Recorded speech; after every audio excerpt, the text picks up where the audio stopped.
Hey guys, welcome to government jobs Gyan YouTube channel. Guys, आज की इस वीडियो में हम बात करेंगे CISF कांस्टेबल ड्राइवर के notification online form apply process के बारे में। जी हाँ दोस्तों, CISF ने कांस्टेबल ड्राइवर और constable driver cum pump operator के 1124 खाली पदों को भरने के लिए नोटिफिकेशन रिलीज किया है। कैसे आप इस नोटिफिकेशन के ऑनलाइन फॉर्म अप्लाई कर सकते हो बिना कोई मिस्टेक किए हुए, इसकी पूरी जानकारी हम आपको स्टेप बाय स्टेप रजिस्ट्रेशन से लेकर प्रिंट तक इस वीडियो में देंगे। बस आपको इस वीडियो को स्किप के बिना शुरू से लेकर एंड तक देखना है। उसके बाद वीडियो पसंद आए तो इसे लाइक और शेयर कर दें। चैनल पर नए हो तो इसे सब्सक्राइब कर लें। गाइस, यहाँ पर इस भर्ती में पार्टिसिपेट करने के लिए आपके पास अंतिम मौका है।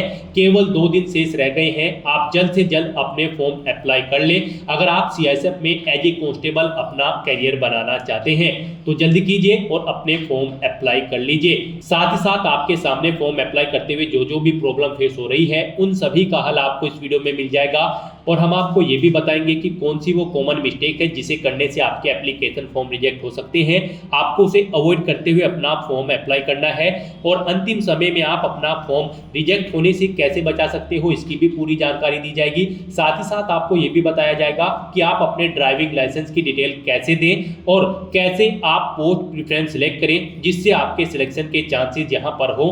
तो पूरी जानकारी आपको इस वीडियो में स्टेप बाय स्टेप मिल जाएगी। बस आपको एंड तक हमारे साथ इस वीडियो में बने रहना है। तो बिना कोई वक्त गंवाए चलिए शुरू करते हैं। आपको इस वीडियो के डिस्क्रिप्शन बॉक्स में हमारी वेबसाइट IND-sarkari-naukri.in के इस पेज का लिंक मिल जाएगा। यहाँ पर आपको इस भर्ती के रिगार्डिंग सभी डिटेल्स प्रोवाइड कर दी गई है। CISF के अंतर्गत कांस्टेबल ड्राइवर और constable driver cum pump operator के 1124 खाली पदों को भरने के लिए भर्ती हो रही है। यहाँ पर आप 4 मार्च 2025 तक अपने फॉर्म अप्लाई कर सकते हो। दोस्तों, यहाँ पर आपके पास अंतिम मौका है। केवल 2 दिन शेष रह गए हैं। आप जल्द से जल्द अपने फॉर्म अप्लाई कर लें। 10वीं पास कैंडिडेट ऑल इंडिया से ऑनलाइन अप्लाई कर सकते हैं। उसके लिए आपको इस पेज को नीचे स्क्रॉल डाउन करना है। इंपॉर्टेंट लिंक सेक्शन में आकर इंग्लिश नोटिफिकेशन PDF और हिंदी नोटिफिकेशन PDF इन लिंक्स पर क्लिक करके आपको इस भर्ती के ऑफिशियल नोटिफिकेशन की PDF को हिंदी और इंग्लिश में ओपन करके अपने अकॉर्डिंग आप जिस भी लैंग्वेज में डिटेल रीड आउट करना चाहते हैं, चेकआउट करना चाहते हैं, चेकआउट कर लें और उसके बाद आप अपना फॉर्म अप्लाई कर लें। फॉर्म अप्लाई करने के लिए भी आपको हमारी वेबसाइट के इसी पेज पर अप्लाई ऑनलाइन का लिंक दिया गया है। जैसे ही आप इस लिंक पर क्लिक करेंगे तो आपके सामने CISF का ये ऑफिशियल पोर्टल ओपन होगा। यहाँ पर अगर आपने पहले से रजिस्ट्रेशन कर रखा है तो आपको सिटी ड्राइवर/DCPO-2024 इस लिंक पर क्लिक करना है। आपके सामने लॉगिन का इंटरफेस ओपन होगा। आपको अपना रजिस्ट्रेशन नंबर एंटर करना है, पासवर्ड एंटर करना है, ये कैप्चा कोड यहाँ पर एंटर करना है और सबमिट की टैब पर क्लिक करके अपने डैशबोर्ड में लॉगिन करके अपना फॉर्म अप्लाई कर लेना है। और अगर आप यहाँ पर CISF की इस भर्ती के लिए फर्स्ट टाइम अप्लाई करने जा रहे हो तो सबसे पहले यहाँ पर आपको अपना रजिस्ट्रेशन करना होगा। उसके लिए आपको न्यू रजिस्ट्रेशन के सेक्शन में आना है और न्यू रजिस्ट्रेशन की टैब पर क्लिक कर देना है। उसके बाद आपके सामने रजिस्ट्रेशन का फॉर्म ओपन होगा। यहाँ पर आपको सबसे पहले अपना नाम एंटर करना है। उसके बाद आपको अपना नाम वेरीफाई कर लेना है। फिर यहाँ पर आपसे पूछा गया कि क्या आपने कभी अपना नाम चेंज किया है। अगर किया है तो यस ऑप्शन पर सिलेक्ट करें और अपना चेंज नेम यहाँ पर आप एंटर करें। नहीं किया है तो आप नो ऑप्शन पर सिलेक्ट कर दें। उसके बाद यहाँ पर आपको अपने फादर का नाम एंटर करना है और फिर यहाँ पर आपको इस पेज को नीचे स्क्रॉल डाउन करके अपने फादर का नाम एक बार फिर से एंटर करके उसे आपको वेरीफाई कर लेना है। फिर यहाँ पर आपको अपनी मदर का नाम एंटर करना है, उसे भी एक बार दोबारा से एंटर करके वेरीफाई कर लेना है। अपनी डेट ऑफ बर्थ आपको सिलेक्ट करनी है। अपना जेंडर आपको सिलेक्ट करना है। जेंडर को 2 बार सिलेक्ट करना होगा वेरिफिकेशन के लिए। फिर आपको ये कैप्चा कोड यहाँ पर एंटर करना है और सबमिट की स्टेप पर क्लिक कर देना है। फिर आपको यहाँ पर अपना मोबाइल नंबर एंटर करना है, उसे एक बार फिर से एंटर करके कंफर्म कर लेना है। उसके बाद आपको अपनी ईमेल आईडी यहाँ पर एंटर करनी है, उसे भी 2 बार एंटर करके आपको कंफर्म कर लेनी है। फिर यहाँ पर आपको डिक्लेरेशन के सेक्शन में आना है। आई एग्री चेकबॉक्स को ओके करना है। ये कैप्चा कोड यहाँ पर आपको एंटर करना है और फिर आपको एक बार फिर से सबमिट बटन पर क्लिक कर देना है। इस तरह से यहाँ पर आपका रजिस्ट्रेशन सक्सेसफुली कंप्लीट हो जाएगा। एक रजिस्ट्रेशन आईडी और आपका पासवर्ड आपके रजिस्टर्ड मोबाइल नंबर और ईमेल आईडी पर सबमिट कर दिए गए हैं। अब यहाँ पर आपको लॉगिन की स्टेप पर क्लिक करना है और फिर यहाँ पर आपको सिटी ड्राइवर DCPO-2024 के इस लिंक पर क्लिक कर देना है और फिर यहाँ पर आपको अपना रजिस्ट्रेशन नंबर और पासवर्ड एंटर करना है जो आपके रजिस्टर्ड मोबाइल नंबर और ईमेल आईडी पर सबमिट किए गए हैं। उसके बाद आपको ये कैप्चा कोड यहाँ पर एंटर करना है और सबमिट की स्टेप पर क्लिक करके अपने डैशबोर्ड में लॉगिन कर लेना है।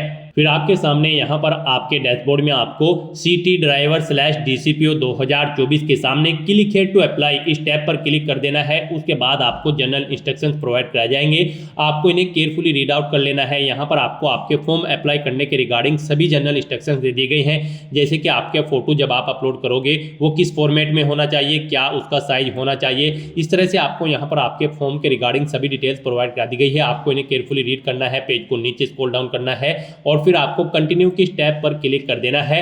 अब यहाँ पर आपको अपना फॉर्म फिल करना है। गाइस यहाँ पर आपको कुछ चीजें ऑटोमेटिकली फिल मिल जाएगी जो आपने यहाँ पर रजिस्ट्रेशन टाइम पे फिल की थी। फिर यहाँ पर आपको सबसे पहले अपनी पोस्ट प्रेफरेंस सेलेक्ट करनी है। आप यहाँ पर जिस पोस्ट को प्रेफरेंस देना चाहते हैं उसे फर्स्ट नंबर पर सिलेक्ट करें, जिसे सेकंड प्रेफरेंस देना चाहते हैं उसे आप सेकंड नंबर पर सिलेक्ट करें। उसके बाद इस पेज को नीचे स्क्रॉल डाउन करें, अपनी कैटेगरी सिलेक्ट करनी है, आप किस कैटेगरी से बिलोंग करते हो।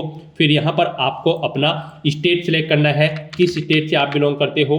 फिर यहाँ पर आपको अपनी एजुकेशनल क्वालिफिकेशन की डिटेल देनी है। यहाँ पर इस भर्ती में पार्टिसिपेट करने के लिए आपका 10वीं क्लास पास आउट होना जरूरी है, किसी वेल रिकॉग्नाइज्ड बोर्ड या फिर स्कूल से, या फिर इसके इक्विवेलेंट आपकी यहाँ पर क्वालिफिकेशन होनी चाहिए। और अगर आपने यहाँ पर 12th क्लास सिविल में पास आउट की है तो फिर यहाँ पर आपको आर्मी एजुकेशन की कोई ज़रूरत नहीं है, आप यहाँ पर सिविल ऑप्शन सेलेक्ट करें। और अगर सिविल में नहीं की है तो फिर आप यहाँ पर आर्मी ऑप्शन सेलेक्ट करें और अपनी आप army educational qualification army graduate option select करें। और अगर आपने सिविल में 12वीं क्लास पास आउट की है तो फिर यहाँ पर आप सिविल ऑप्शन सेलेक्ट करें। सिविल यानी कि अगर आपने लोकल में किसी स्कूल से अपनी 12वीं क्लास पास आउट की है तो यहाँ पर आपको सिविल ऑप्शन सेलेक्ट करना है। और फिर यहाँ पर आपको आपने जो भी हायर क्वालिफिकेशन आपकी 12th या फिर ग्रेजुएशन या फिर पोस्ट ग्रेजुएशन आप ऑप्शन सेलेक्ट करें। उसके बाद यहाँ पर आपको अपना रिलीजन सेलेक्ट करना है।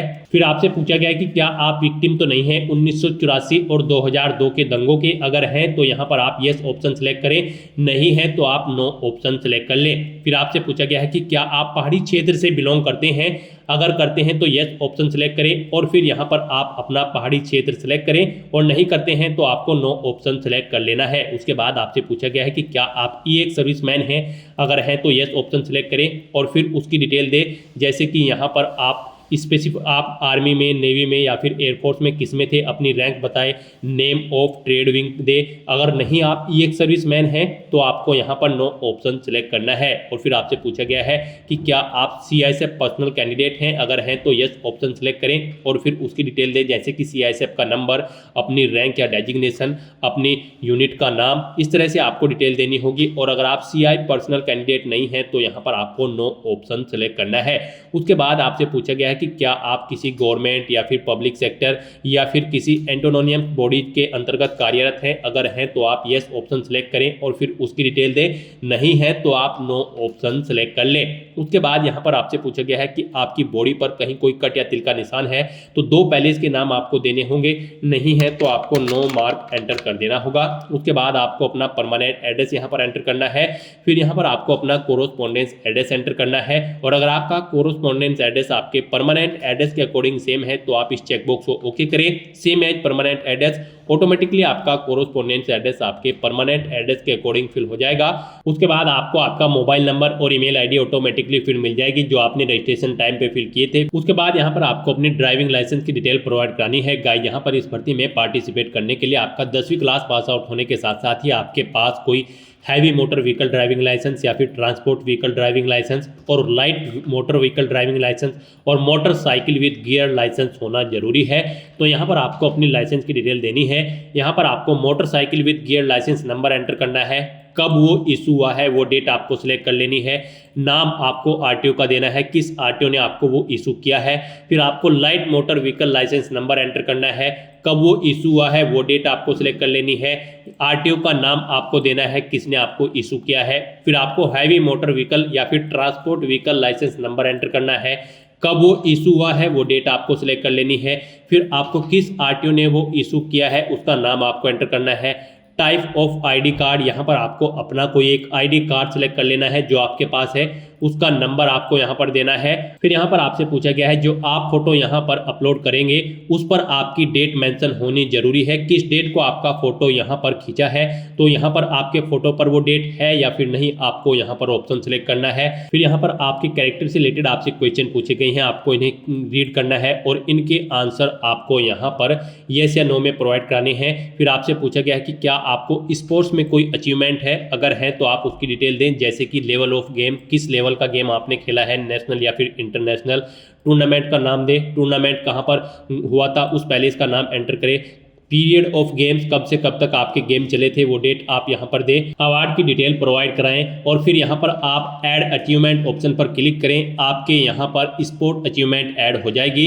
फिर आपको इस पेज को नीचे स्क्रॉल डाउन करना है, इस चेकबॉक्स को ओके करना है और फिर आपको सेव एंड प्रीव्यू ऑप्शन पर क्लिक कर देना है। उसके बाद आपको आपके एप्लीकेशन फॉर्म का पूरा प्रीव्यू शो कर दिया जाएगा। आपको सभी डिटेल्स केयरफुली चेकआउट करनी है, पेज को नीचे स्क्रॉल डाउन करना है। कहीं पर कोई मिस्टेक है तो आप एडिट एप्लीकेशन ऑप्शन पर क्लिक करके एडिट कर सकते हो, नहीं तो आपको चेकबॉक्स को ओके करना है और फिर आपको फाइनल सबमिशन इस टैब पर क्लिक कर देना है। नेक्स्ट आपको यहाँ पर अपने कुछ डॉक्यूमेंट्स अपलोड करने हैं। यहाँ पर आपको अपनी 10वीं क्लास का सर्टिफिकेट या फिर रिजल्ट अपलोड करना है, अपना ड्राइविंग लाइसेंस आपको अपलोड करना है, फोटो और सिग्नेचर अपलोड करने हैं। यहाँ पर आपके जो ये सर्टिफिकेट है आपका 10वीं का और जो आपका ड्राइविंग लाइसेंस है यहाँ पर ये PDF फॉर्मेट में होने चाहिए। इनका मैक्सिमम साइज 1 MB रखा गया है। उसके बाद यहाँ पर आपको अपना फोटो अपलोड करना है। फोटो यहाँ पर आपका 3 मंथ से ज़्यादा पुराना नहीं होना चाहिए और उस फोटो पर आपकी डेट मेंशन होनी चाहिए। आपका फोटो JPG या फिर JPEG फॉर्मेट में होना चाहिए। 20 KB से 50 KB के बीच में आपका फोटो यहाँ पर होना चाहिए। सिग्नेचर के लिए भी आपको JPG या फिर JPEG फॉर्मेट में अपने फाइल को अपलोड करना है। आपके सिग्नेचर का साइज यहाँ पर 10 KB से 20 KB के बीच में होना चाहिए। तो यहाँ पर अपने इन डॉक्यूमेंट्स को अपलोड करने के लिए आपको यहाँ पर चूज फाइल बटन पर क्लिक करना है, फाइल को सिलेक्ट कर लेना है और अपलोड की स्टेप पर क्लिक करके अपने इन सभी डॉक्यूमेंट्स को आपको 1 बाय 1 करके अपलोड कर देना है और व्यू फाइल ऑप्शन पर क्लिक करके आप अपने इन डॉक्यूमेंट्स को व्यू कर सकते हैं। गाइस, जैसा कि हमने आपको स्टार्टिंग में ही बताया था कि कौन सी वो कॉमन मिस्टेक है जिसे करने से आपके एप्लीकेशन फॉर्म रिजेक्ट हो सकते हैं, तो इस सेक्शन में आपको अपने डॉक्यूमेंट्स केयरफुली अपलोड करने हैं दी गई गाइडलाइंस के अकॉर्डिंग। अदरवाइज यहाँ पर आपका एप्लीकेशन फॉर्म रिजेक्ट हो सकता है अगर आप दी गई गाइडलाइंस के अकॉर्डिंग अपने डॉक्यूमेंट्स अपलोड नहीं करेंगे। तो इसी सेक्शन को आपको केयरफुली कंप्लीट करना है। तो इस तरह से अपने सभी डॉक्यूमेंट्स अपलोड करने के बाद अब आपको सेव एंड कंटिन्यू ऑप्शन पर क्लिक कर देना है। नेक्स्ट आपके सामने कुछ इस तरह से इंटरफेस ओपन होगा। आपका एप्लीकेशन फॉर्म यहाँ पर सबमिट हो चुका है। गाइस, यहाँ पर SC ST ASM कैंडिडेट को कोई फीस जमा नहीं करानी है। अनरिजर्व EWS और OBC कैंडिडेट को 100 रुपये फीस जमा करानी होगी। उसके बाद उनका एप्लीकेशन फॉर्म यहाँ पर सबमिट होगा। फीस आप debit card, credit card, net banking या फिर UPI या फिर SBI चालान के थ्रू जमा करा सकते हो। फीस पेमेंट करने के बाद आपका फॉर्म भी सबमिट हो जाएगा। हमने आपको ऐसी कैटेगरी से फॉर्म फिल करके दिखाया है। आपका फॉर्म यहाँ पर सबमिट हो चुका है, फीस आपको जमा नहीं करानी है। अब आपको यहाँ पर प्रिंट एप्लीकेशन इस ऑप्शन पर क्लिक करना है। अपने एप्लीकेशन फॉर्म का एक हार्ड कॉपी प्रिंट आउट ले लेना है। यहाँ पर आपको इस पेज को नीचे स्क्रॉल डाउन करना है और प्रिंट की स्टेप पर क्लिक करके अपने एप्लीकेशन फॉर्म का एक हार्ड कॉपी प्रिंट आउट ले लेना है, फ्यूचर यूज के लिए, फ्यूचर रेफरेंस के लिए। तो दोस्तों, ऐसे आप CISF कांस्टेबल ड्राइवर के इन 1124 खाली पदों को भरने के लिए अपने फॉर्म अप्लाई कर सकते हो बिना कोई मिस्टेक किए हुए, स्टेप बाय स्टेप। आज की इस वीडियो में बस इतना ही। आई होप ये वीडियो आपको पसंद आई होगी। अगर पसंद आई हो तो इसे लाइक और शेयर करें। चैनल पर नए हो तो इसे सब्सक्राइब कर लें। Thanks for watching.